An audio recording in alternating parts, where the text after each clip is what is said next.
this is your number one tutor on this channel, the Science Demystifier. Please, if it's the first time you are watching me here on this channel, please don't forget to subscribe to this channel. Okay, don't forget to hit the subscribe button right below there. Okay, in today's video, I just want to provide the correct answers to the just concluded WASSCE chemistry practicals qualitative analysis. I've already posted a video on that of volumetric analysis, which is titration. So you have to go check out for my video on the correct answers to the volumetric titration. So I will take you through the qualitative analysis now. Now remember that you were asked to add C to 5 cm cube. I think it was actually 10 cm cube. 10 cm cube of distilled water. So C is a mixture of two simple inorganic salts. So they say which one of them is sodium salt. Now perform the following exercises on C. So record observations and then blah blah blah. Then we have the first question here that says put all of C into a test tube and add 5 cm cube of distilled water and shake. So when you add water to a salt sample, what the examiner wants from you is to test for solubility of the salt. To test for solubility of the salt. So when you add 5 cm cube to distilled water, it is either the salt is soluble or insoluble or partly soluble. Do you understand that? So in this case, the salt was partly soluble.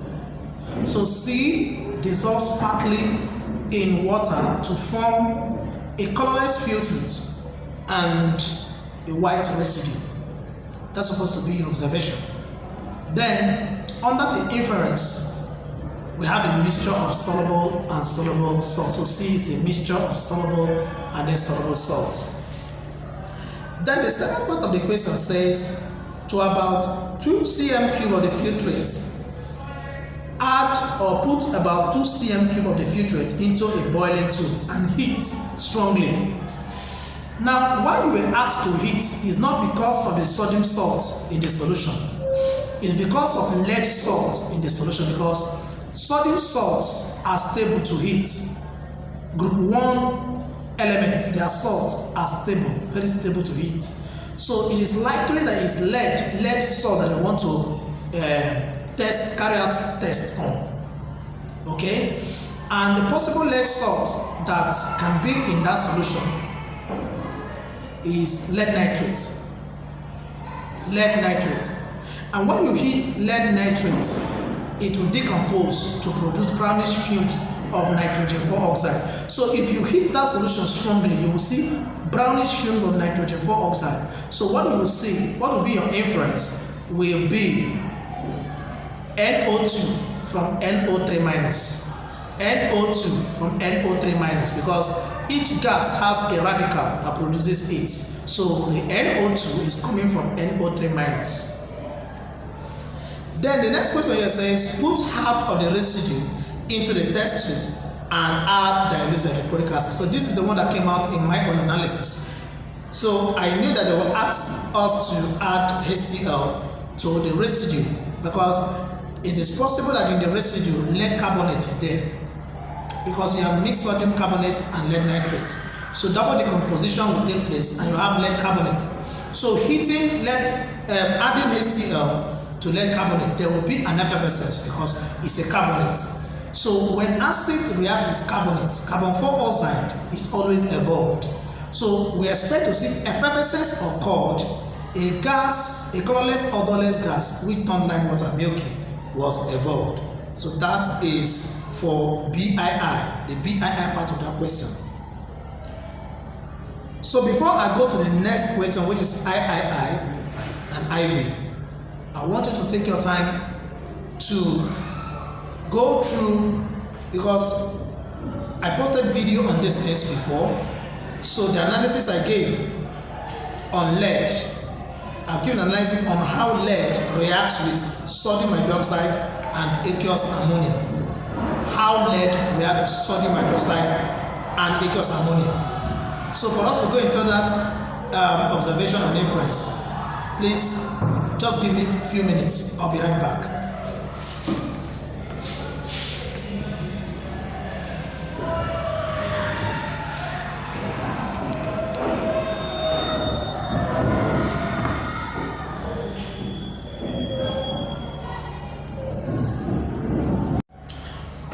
Now the next question we have here says, to about 2 cm cube of the clear solution in IR.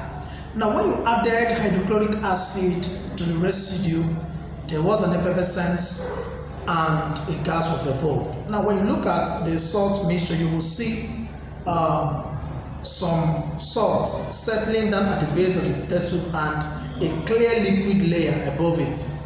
So it is that clear liquid they said you should add sodium hydroxide in drops and then in excess.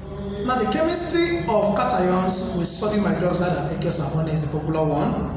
So you should know things about the reactions involving cations like aluminium ion, zinc 2 ion and lead 2 ion with sodium hydroxide and aqueous ammonia. Now zinc, lead and aluminium, they are amphoteric in nature. So their amphoteric nature enables them to react with both acids and alkalis. Take note. Now when you add sodium hydroxide in drops, if you add sodium hydroxide in drops, you're going to get a white precipitate, or let me say white PPT formed. So here you have added in drops because you're going to split it in such a way that there will be something to say when it is added in drops, and there will be another thing to say when it is added in essence. So if you watch my previous videos, I think I had something like this. I explained something like this in one of my videos. Okay. Now, if you add in drops, you get white precipitates, and all the cations forms white precipitates are going to be suspected. Lead 2 ion, aluminium 3 ion, and zinc 2 ion suspected. Okay? So when you finish, you will now add the reagent in essence. You notice that the white PPT, the precipitate dissolved, or PPT dissolved in excess sodium hydroxide. PPT dissolved in excess sodium hydroxide. So if the PPT dissolved in sodium hydroxide, the 3 ions you suspected earlier will also be suspected again, because 3 of them will dissolve in excess sodium hydroxide because of their amphoteric nature. Okay, so the next thing is to add aqueous ammonia in drops and then in excess. And this is where you distinguish between the 3 ions. When you add aqueous ammonia in drops, you will still get the same white precipitate you got previously. You will get white precipitate and then you will suspect the 3 ions.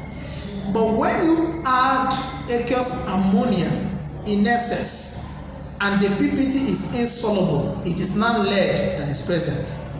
And that is what we saw in these particles. So when you add ammonia in drops, you get a white precipitate.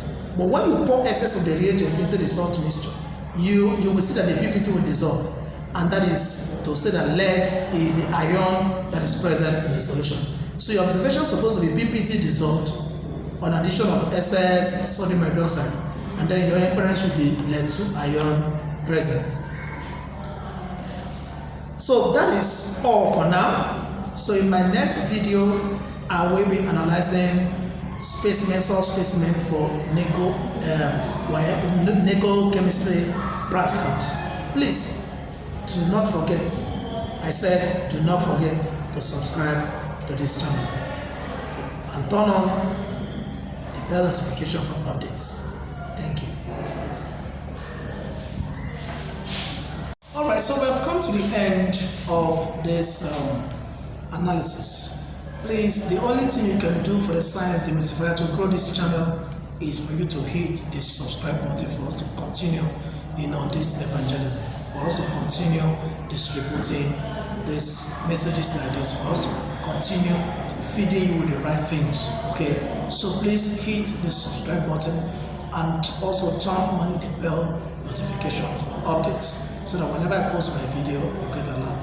Okay, so see you in my next video when I'll be doing nickel volumetric assault analysis. Thanks for listening.